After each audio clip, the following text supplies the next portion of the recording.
Rookie Scrubs, written by E.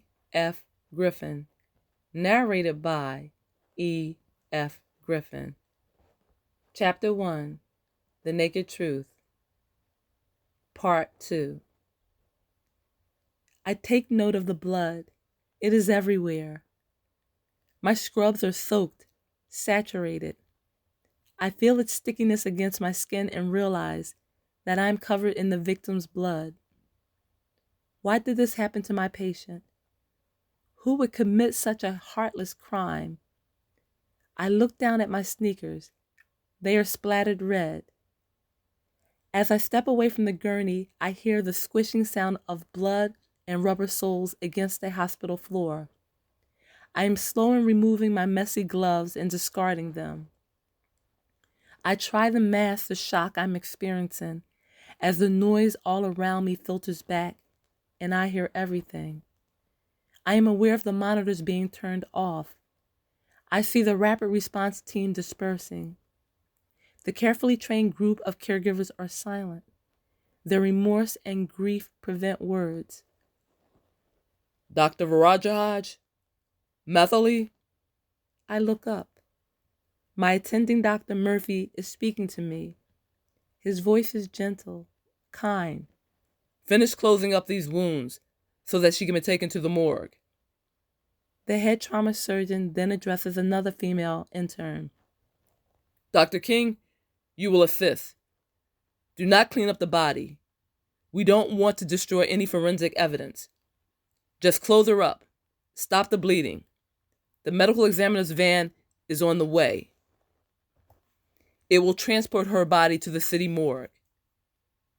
What about the death certificate? I ask. I will take care of that, says Dr. Murphy. I acknowledge him in a controlled voice and listen as the African-American surgeon continues speaking. He directs his words to the remaining medical team of residents, technicians, and nurses. Try not to let this break you.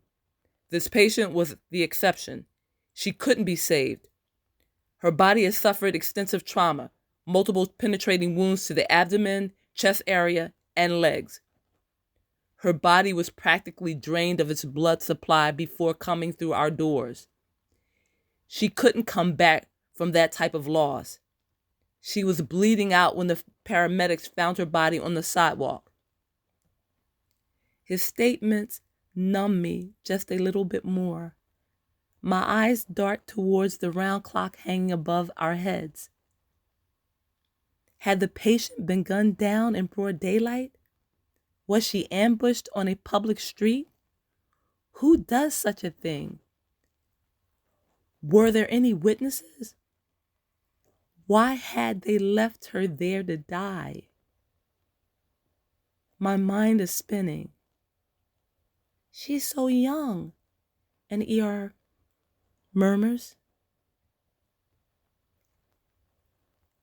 as her eyes sweep across the attractive face of the unknown woman. This was a brutal murder. Somebody truly had it out for her.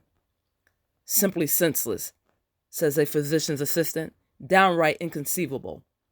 Our streets are becoming war zones. A metropolitan battlefield.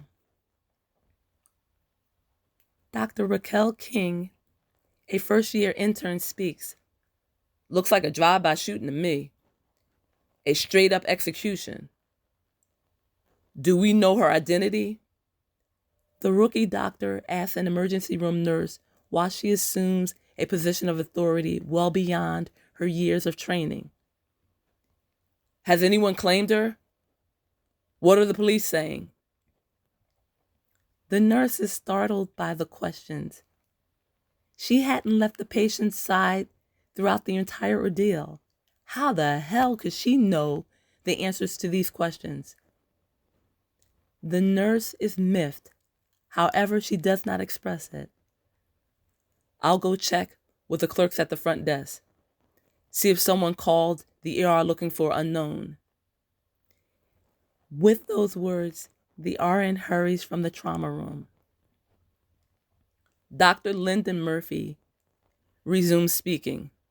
We cannot always save a life, although each and every time we try as hell to do so. This hits hard, but please remember our success. Remember all of those patients that we have saved. That list of names will continue to grow.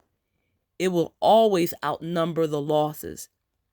His earnest brown eyes search the faces of his team as an encouraging smile touches his lips. Now let's get cleaned up. It's going to be a long, hard night. We are only halfway through this shift.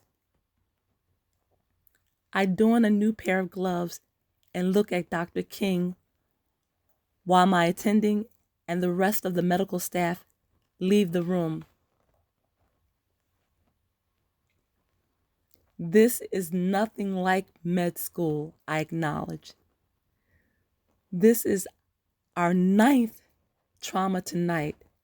How many more do we have to get through before our shift ends? The hell if I know. This is all new to me. Let's just get this over with before I vomit everywhere, announces Dr. Rachel King. I need to get out of these nasty scrubs, and my head is splitting from a painful ache. This is the worst time for a migraine.